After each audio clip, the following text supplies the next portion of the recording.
The Broncos have the best chance to win the Super Bowl this season at 17.4%, with the defending Super Bowl champion Seahawks coming in distant second at 10.8%. Wow. The Saints, the Patriots, and the Bengals round out the top five. Do you agree with this, Skip? I don't even know why we're even asking this question. Wait a second here. Yeah, pull it out. Take a look at it. Did you just say that off this projection that the Denver Broncos are prohibitive favorites to win this year's Super Bowl? Not 5 years out Super Bowl. We're talking about this year, right? Yeah, that according to number. And I know we're not talking about last year's Super Bowl. No, because they lost. Thank you. What was the score? I forget. What was the score of last year's Super Bowl? It was 43-8. Was that like it? Something like that. As the Patriots watch from home. Okay, they did watch from home. Okay. But that's not the issue here, because Denver, by many calculations, has become a runaway favorite, and I'm saying the world has gone mad. Why? Because I can't even begin to explain how you can say the Denver Broncos should be favored to win the Super Bowl. I'm not even going to bring the Patriots into this. Don't. Over the Seattle Seahawks. The Seahawks. Maybe over the Sounders? No, the Seattle Sounders? The Seahawks. Yes. Wait a second. The last time I checked, Denver was not in Seattle's league. Yeah. I will give you this. I would agree with that, Skip. Okay, not in their league. I will give you that Seattle's defense might not quite be as dominant as it was a year ago, having lost Red Bryant, Chris Clemons off the edges as sort of team leaders and pass rushers. Maybe they won't be quite. Although I could argue that the back end will just keep getting a little bit better because they'll be even a little more experienced this year. Plus, we're going to see how they're going to call it now. We're going to that could be a whole other issue. But Percy Harvin is extremely healthy as we speak. And his quarterback, Russell Wilson, just had one of the all-time great preseasons I can ever remember. Yeah. I'm looking at his numbers, 33 for 42, including 3 for 3 last night. I watched the opening drive at Oakland. I get it's against Oakland's backup. It's the Raiders, the worst team in the league. But he just went boom, boom, boom, touchdown. So he's 33 for 42. That's almost 80% of his passes he completed. 3 touchdowns, 0 picks, and he ran 9 times for 61 yards and 3 touchdowns. Russell Wilson is operating almost at a Peyton level, albeit in the preseason, but I think he's only going to get a whole leap better than he was the last 2 years. So their offense, obviously Marshawn's still there. I don't think they're missing Golden Tate one beat here because they got Jermaine Kearse, and they got Doug Baldwin, and they got little Percy Harvin just killing people. Yes. So I'm saying their offense is going to be better even if their defense isn't quite as dominant.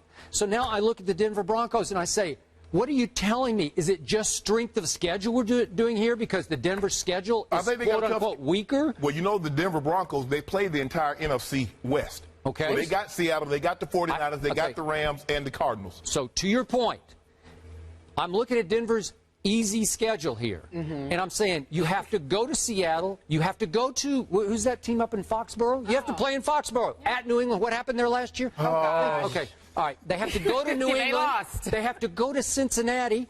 They do have Cincinnati? Yeah. You don't think that's going to be a close game at the very least?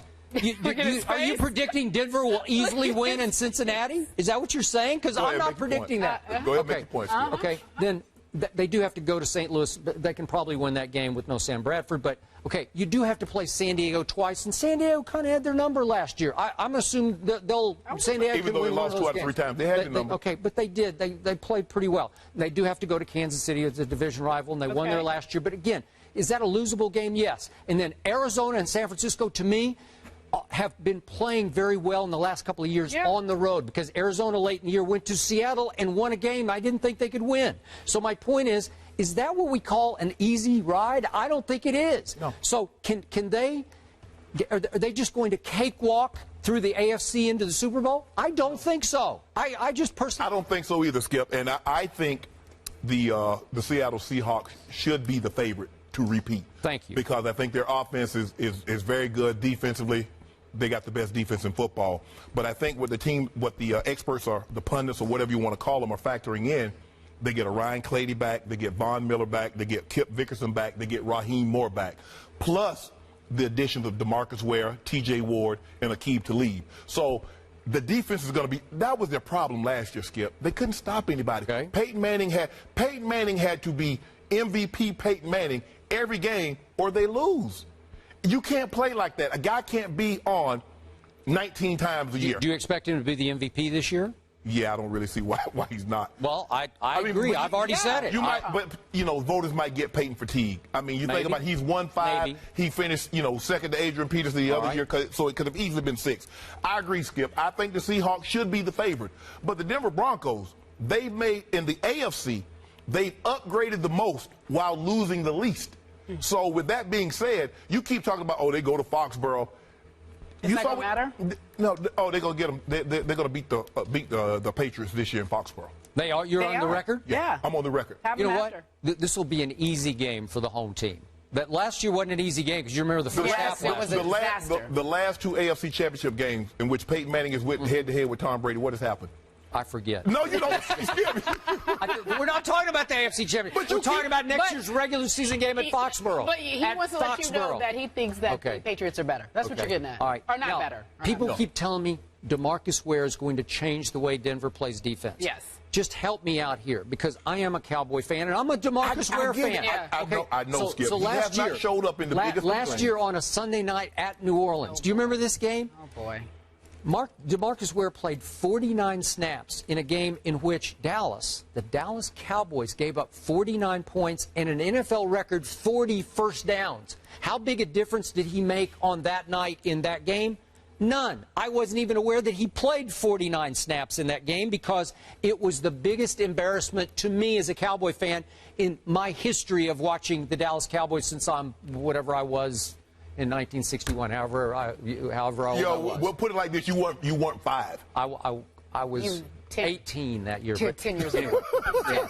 So the point is that is he really that guy anymore? I think people are overrating what DeMarcus Ware is. People are overrating what Aqib Talib is not because there are too many times Aqib Talib, you say he's such a gifted, he's a gifted player, and maybe in some routine game against the Oakland Raiders, he might pick off a couple of passes. And then all of a sudden you're playing San Diego at home and you're in trouble, and he's on the sideline because he's hurt. But I love how you say injuries with Aqib Talib, but you don't factor in the injuries with Rob Gronkowski. I mean, you make it seem like he plays 16 games every year. I haven't been making a case for New England in this whole conversation. I'm talking about New England. I'm talking about Denver versus Seattle for who's going to win the Super Bowl. But before that happens, they have to win the AFC. You always talk about the New England Patriots and Tom Brady. Tom Brady and Bill Belichick, they're the best tandem. They're this and that. All I know is when everybody shoved their chips to the middle of the table for a chance to go to New York and play in the Super Bowl, Peyton Manning and John Fox raked all the chips to their side. Okay. So who did not have Rob Gronkowski at the end of the year last year? The Patriots. Patriots did not have him. They didn't have him at the start of the year either. How far did they get last year? AFC Championship game. Thank you. So without Rob Gronkowski, they got all the way to Denver and the AFC Championship game and had a decent chance to win that game without him. And the Broncos, without Ryan Clady, Von Miller, Kip Vickerson, Raheem Moore, got all the way to New York. And then what happened? Skip, you 43 to 8 happened. You can't have it both ways. I can't have it. We're only talking about Denver being prohibitively favored over Seattle. How do you explain that? You couldn't explain it, and you said it's wrong. I'm saying that's my only argument here. I don't want to talk about New England. But you always bring it to the equation. I'm giving you this. Let's just presume, just hypothetically, that they get to the Super Bowl. Then you're going to tell me that the Denver Broncos, with all their upgrades, will then be favored over Seattle to win the next Super Bowl? I believe they will. I believe they will. You believe they will? You think you seriously think they'll be the Seahawks? Yes.